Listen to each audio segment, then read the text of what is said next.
Hey everyone, welcome back to Kavis academy. और यहाँ पे हम बात कर रहे हैं BHU entrance exam MSc zoology 2018 paper solution. Okay, now तो स्टार्ट करते हैं। ये part 5th video and part 5th के अंदर मैं आपको नेक्स्ट 81 टू 100 क्वेश्चंस को सॉल्व कराऊंगी। ओके, एंड यहाँ पे मीन्स टोटल 20 क्वेश्चंस को डिस्कस करूँगी विद एक्सप्लेनेशन के साथ। ये पार्ट 5th है, बाकी के पार्ट भी अवेलेबल है तो आप देख लेना। एंड मेरे इस चैनल पे आपको 2019 का कंप्लीट पेपर सोल्यूशन भी मिल जाएगा। ओके, नाउ अगर आपने मेरे चैनल पे फर्स्ट टाइम विजिट किया है then please subscribe my channel. Start करते हैं question number 81। Okay, pectin is absent in which bird. तो यहाँ पे पैक्टिन का पूछा गया है कौन से बर्ड में एब्सेंट है। तो सबसे पहले बात आती है कि पैक्टिन होता क्या है ना। तो यहाँ पे पैक्टिन ओसेलाई भी बोलते हैं उसको।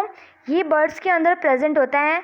ये सपोज कर लो ये आई है बर्ड की। ओके, तो यहाँ ये बर्ड की आई है, तो यहाँ पे रेटिना के जैसे पीछे साइड में ही यहाँ से कॉम लाइक स्ट्रक्चर होता है। कैसा कॉम लाइक स्ट्रक्चर, यहाँ पे बहुत सारी ब्लड वेसल्स का झुंड यहाँ पे प्रेजेंट होता है। ओके, तो ये क्या करता है, ये मीन्स मान लो ये आपकी रेटिना है, तो यहाँ से सनलाइट आ रही है, तो ज़्यादा सनलाइट रेटिना पे ना गिरे तो प्रोटेक्ट करती है retina, protect the retina from the sunlight. Okay, now and second functions का क्या होता है, क्योंकि इसके बाद बहुत सारी ब्लड वेसल्स हैं, मीन्स ब्लड है तो ये न्यूरिशमेंट भी प्रोवाइड करा सकती है। ओके, सो ये कॉर्ड की जैसा फंक्शन होता है इसका, ये न्यूरिशमेंट प्रोवाइड करवाती है। ओके, सो पता चल गया। तो यहाँ पे पूछा गया है कि पैक्टिन एब्सेंट किस में।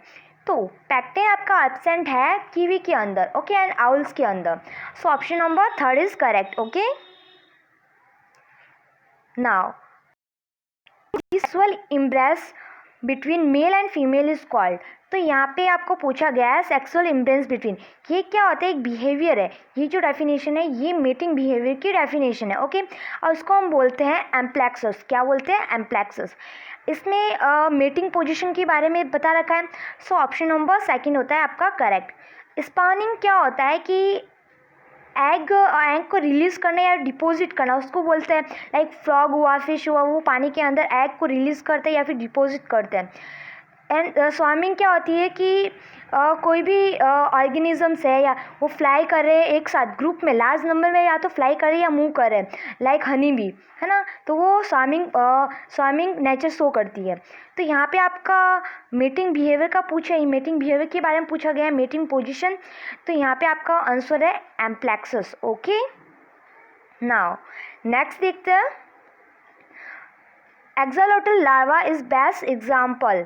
तो एक्सोलोटल लार्वा के बारे में पूछा गया है। तो बेस्ट एग्जाम्पल क्या है, तो बेस्ट एग्जाम्पल है न्यूटोनी। न्यूटोनी में क्या होता है कि एडल्ट मीन्स एडल्ट स्टेज के अंदर उसके लार्वा कैरेक्टर प्रेजेंट है, तो उसको हम बोलते हैं न्यूटोनी। ओके, तो इस कंडीशन में मीन्स कि लार्वल कैरेक्टर डिसअपेयर होते ही नहीं है, तो जोविनल या फिर larval character in adult. Okay, so axolotl larva इसका बेस्ट एग्जाम्पल है न्यूटोनी का। So option number 2 is correct. Okay, now poison secreted by parotid glands of amphibian is. तो पोइजन सिक्रेटेड बाय, तो ये जो क्वेश्चन है, ये जो पैरोटिड है सिक्रेटेड बाय, ये क्या है, एल्कोलाइड नेचर का होता है। कैसा होता है, ये जो पोइजन है वो कैसा नेचर का है, वो होता है। एल्कोलाइड क्या होता है, टॉक्सिक मटेरियल होता है, मेनली प्लांट्स के अंदर भी प्रेजेंट होता है। बट ये जो एम्फीबियंस होते हैं इनकी जो स्किन हुआ है ना, एक्सटर्नल जो स्किन है वहाँ पे ये ग्लैंड प्रेजेंट होती है। लाइक उसकी बैक पे, नेक पे, शोल्डर्स पे। इसकी जो मेनली जो एग्जांपल है वो है इसका dot and frog. Okay, so यहाँ पे ये एल्कोलाइड इन नेचर का होता है। एंड ये जो एल्कोलाइड है वो न्यूरोटॉक्सिक, मीन्स आपको पता है न्यूरोटॉक्सिक सेंट्रल नर्वस सिस्टम पे इफेक्ट करता है। नाउ सो ऑप्शन नंबर आपका होता है 3 करेक्ट। ओके, यहाँ पे इसका पोजीशन का नेचर पूछा गया है, तो वो एल्कोलाइड इन नेचर होता है। Now what form step of middle ear bone.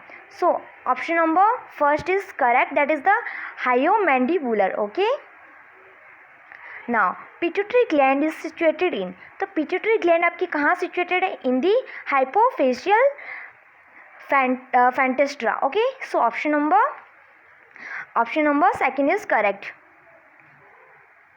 Now mouth of branchiostoma is border by, अगर यहाँ पे माउथ ऑफ बॉर्डर्ड बाय ना पूछ के मेम्ब्रेन पूछा जाता, तो मेम्ब्रेन अगर पूछा जाता तो आपका आंसर होता है वैलम, बट यहाँ पे कवरिंग पूछी गई है, सो यहाँ पे उसकी ब्रेंकियोस्टोमा, उसकी जो कवरिंग होती है वो ऐसे है ना, तो इस टाइप का ऐसा माउथ है, यहाँ पे वैलम होता है और ये ऑरल हुड होता है। सो ऑप्शन नंबर, ये ऑरल हुड है, so option number 4 is correct. Okay,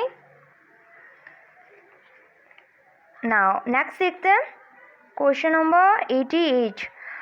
सिफिलोकोड develop in cephalochords development is, तो सिफिलोकोड्स में जो डेवलपमेंट होता है वो इनडायरेक्ट डेवलपमेंट होता है। Okay, include the free swimming larva, so option number 4 is correct. Okay, now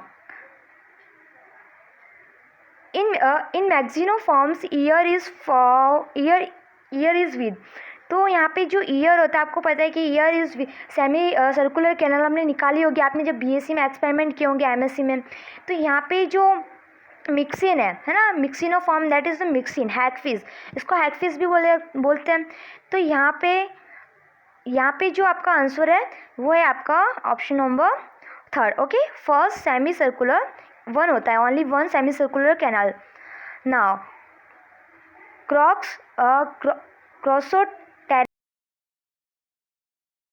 pterygii है, उसकी जो स्केल्स होते हैं उसको बोलते हैं कॉस्मोइड टाइप का स्केल होता है। ये जो कॉस्मोइड टाइप का स्केल है वो बहुत यूनिक है, मीन्स ये जो फॉसिल्स लंग फिश के अंदर प्रेजेंट है, या फिर crossing lungfish and crossopterygii के अंदर प्रेजेंट होता है, तो ध्यान रखना। ओके, ओनली इनके अंदर प्रेजेंट होता है, और लिविंग सीलोकेंटल, तो यहाँ पे आपका जो आंसर है that is the cosmoid type. And इसके भी ये सारे जो स्केल्स के टाइप से ये भी आप देख लेना, इनके एग्जाम्पल क्या है वो भी आप अच्छे से एक बार देख लेना। Okay, now question number 91, iridocyte are reflected light reflected cells. Okay, एक इन्फॉर्मेशन आपको दे दी यहाँ पे कि इरिडोसाइट्स क्या है, it is the light reflected cells. Okay, they have, तो जो इरिडोसाइट सेल्स होती है वो जो फिश होते हैं, रेप्टाइल्स होते हैं, उसकी स्किन पर प्रेजेंट होती है ना, skin of fish and reptile, greenish colour की। तो यहाँ पे जो वो होता है कि ये क्या करती है कि लाइट को रिफ्लेक्ट करती है, एंड इसका दे हैव, तो ये सेल क्या होता है, that is the no pigment but content guanine crystals, क्या होते हैं, ग्वानिन क्रिस्टल्स प्रेजेंट होता है। सो ऑप्शन नंबर 2 होता है आपका correct. Okay, tail is present in, तो हिट्रोसाइकल्स जो टेल्स होती है वो कहाँ प्रेजेंट होती है, किसके अंदर प्रेजेंट होती है, तो हिट्रोसाइकल्स टेल किसको बोलेंगे, मीन्स ऐसे ऑर्गेनिजम्स जिसमें जो काउडल फिन्स होते हैं divided into a 2 lobes, but उनकी जो साइज होती है वो डिफरेंट होती है, so that's why that is known as the heterocercals. And अगर ये यहाँ पे होमो सर्कल आता, होमो सर्कल किसको बोलते हैं कि उसकी जो लॉब्स होती है डिवाइड 2 लॉब्स होती है, बट वो इक्वल साइज़ की होती है। ओके, नाउ तो यहाँ पे हिट्रोसर्कल स्टाइल का नाम पूछा गया है, कहाँ किसके अंदर प्रेजेंट होती है, वो सार्क के अंदर प्रेजेंट होती है, एंड सार्क का एग्जाम्पल सार्क को क्या बोलते हैं, स्कॉलेडॉन। सो ऑप्शन नंबर 1 होता है correct. Now epithelial lining in a true stomach content, epithelial lining, तो एपिथेलियल लाइनिंग ट्रू स्टमक के अंदर gastric gland and the pyloric glands present होती है। ओके, गैस्ट्रिक ग्लैंड क्या सिक्रेट करती है, चीफ सेल्स होती है जो पेप्सिनोजेंस का सिक्रेशन करती है ना। सो यहाँ पे आपका जो आंसर होगा गैस्ट्रिक ग्लैंड दे रखा है, सो ऑप्शन नंबर 2 होता है आपका करेक्ट। ओके, नाउ नेक्स्ट देखते हैं, a chamber common to all type of canal system of sponge is called, तो यहाँ पे क्या पूछा गया, चैम्बर कॉमन, सारे कैनाल सिस्टम में क्या कौन सा चैम्बर कॉमन है, तो यहाँ पे जो पैरागैस्ट्रिक कैविटी होती है वो सब में कॉमन होती है, सो ऑप्शन नंबर आपका होता है 1 करेक्ट। ओके, नाउ तो यहाँ पे आप जो कैनाल सिस्टम है उसके अलग अलग टाइप्स है, तो आप एक बार उसको अच्छे से देख लेना। Okay, now which one of the following helmet is so rhythm city। Okay, so यहाँ पे जो रिदम सिटी कौन शो करता है, तो यहाँ पे जो लोआ है, ओके, जिसको हम बोलते हैं आईवॉर्म, और ये क्या है, फैलेरियन नेमेटोड से मीन्स राउंड वॉर्म है, एंड ये क्या करता है कि हमारे स्किन पे एंड आई पे डिजीज कॉज करता है।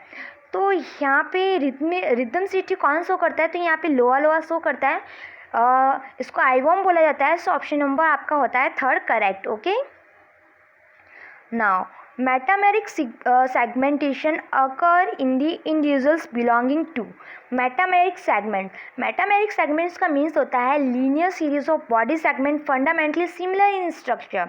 Okay, linear series of body structure fundamentally similar in structure. हम कॉमन लैंग्वेज में हम बोल सकते हैं सोमेट्स, है ना। तो ये जो एनिलिड्स हुआ, आर्थ्रोपोड्स हुआ, इनके अंदर ये देखने को ज़्यादा मिलता है। सो आपका एनिलिड्स दे रखा है annelid, so option number second होता है आपका correct. Okay, now question number 97, pedicellariae form. तो यहाँ पे क्या फंक्शन करेगा, तो यहाँ पे इसका ये जो लाइक स्ट्रक्चर होता है ना, स्पाइनल कोड से अटैच होता है एंड ऐसे इस टाइप का स्ट्रक्चर दिखता है। तो इसका फंक्शन क्या होता है कि ये क्या करता है कि प्रे को कैप्चर करने में हेल्प करता है एंड डेब्रिज होता है उसको रिमूव करने में हेल्प करता है एंड ओवरऑल डिफेंस का भी इसका वर्क होता है। सो यहाँ पे इसका फंक्शन पूछा गया क्या करता है, डिफेंस में आपको हेल्प करेगा, उसकी डिफेंस में उसको हेल्प करता है। सो ऑप्शन नंबर थर्ड होता है correct. Okay, now question number 98, which one of the following is pernicious, cudarian, malignant and tropical malarian parasite। तो ट्रॉपिकल मलेरियन पैरासाइट मैलिग्नेंट, तो यहाँ आपको पता है प्लाज्मोडियम फैल्सीपेरम ये होता है। सो प्लाज्मोडियम भी अलग अलग टाइप के होते हैं, वाइवेक्स होते हैं, अलग अलग मलेरिया, है ना, मलेरिया कॉज करता है। तो यहाँ पे प्लाज्मोडियम फैल्सीपेरम होता है आपका answer. Okay, so option number second होता है करेक्ट। नाउ प्लाज्मोडियम जो मलेरिया साइकिल है, मैंने अगेन बताया था आपको सिलेबस वाली वीडियो के अंदर कि बहुत ज़्यादा इम्पॉर्टेंट है। ओके, सो आप देख लेना एक बार, सिलेबस की वीडियो एक बार अच्छे से देख लेना। Okay, now question number 99, radial symmetry is found in. तो सबसे पहले चीज़ ये आती है कि रेडियल सिमेट्री क्या होती है ना। तो लाइक सपोज कर लो ये स्टार फिश है, तो यहाँ अगर मैं इसको काटूँ तो भी दो इक्वल पार्ट में कटेगा, यहाँ से काटूँ तो भी इक्वल पार्ट में कटेगा, यहाँ से काटूँ तो भी इक्वल पार्ट में कटेगा। मीन्स सेंटर से जब मैं कट करती हूँ, अगर वो मल्टीपल अगर मैं कट करती हूँ वो दो इक्वल पार्ट में कट हो तो उसको हम बोलते हैं रेडियल सिमेट्री, है ना। कहीं से भी काटूँ मीन्स मल्टीपल डायरेक्शन से काटूँ तो वो टू इक्वल पार्ट से किसी भी पार्ट से डिवाइड करूँ तो टू इक्वल पार्ट में वो मीन्स कट होता है। तो यहाँ हम इसको बोलते हैं रेडियल सिमेट्री। तो उसका जो एग्जाम्पल होता है वो होता है आपका starfish. Okay, so option number second third is correct. Okay, staghorn coral is common name. Again अब तो यहाँ पे कॉरल के बारे में पूछा गया है ना, तो कॉरल के बारे में आप इसकी भी कॉमन नेम सारे ध्यान रख लेना। तो staghorn coral is common name of acropora या फिर उसको मैड्रीपोरा। ओके, एक्रोपोरा या मैड्रीपोरा सर्वी कॉर्निस बोलते हैं। तो यहाँ पे मैड्रीपोरा दे रखा है, सो ऑप्शन नंबर होता है थर्ड करेक्ट। ओके, तो यहाँ पे हमने टोटल 100 किया। ओके, तो टोटल 100 क्वेश्चंस पे सारा का सारा टोटल 100 क्वेश्चंस डिस्कस हो चुके हैं। मिलते हैं नेक्स्ट वीडियो के अंदर, उसके हम नेक्स्ट 20 क्वेश्चंस को डिस्कस करेंगे। ओके, एंड अगर आप चाहते हो कि मैं आपके अलग लास्ट ईयर के पेपर भी सॉल्व कराऊँ तो आप मुझे कमेंट्स कर सकते हो। एंड अगर आपको कोई भी स्टडी मटेरियल की रिक्वायरमेंट है तो आप मुझे telegram group @Kavis academy, okay @Kavis academy, वहाँ पे मुझे ज्वाइन कर सकते हो। एंड इसके रिगार्डिंग कोई भी क्वेरीज है, कोई भी क्वेश्चंस है तो आप मुझे कमेंट सेक्शन में कमेंट्स कर सकते हो। एंड अगर आपने मेरे चैनल को सब्सक्राइब नहीं किया है then please subscribe my channel and press the bell icon. Okay, so thank you so much for watching my video. Bye bye.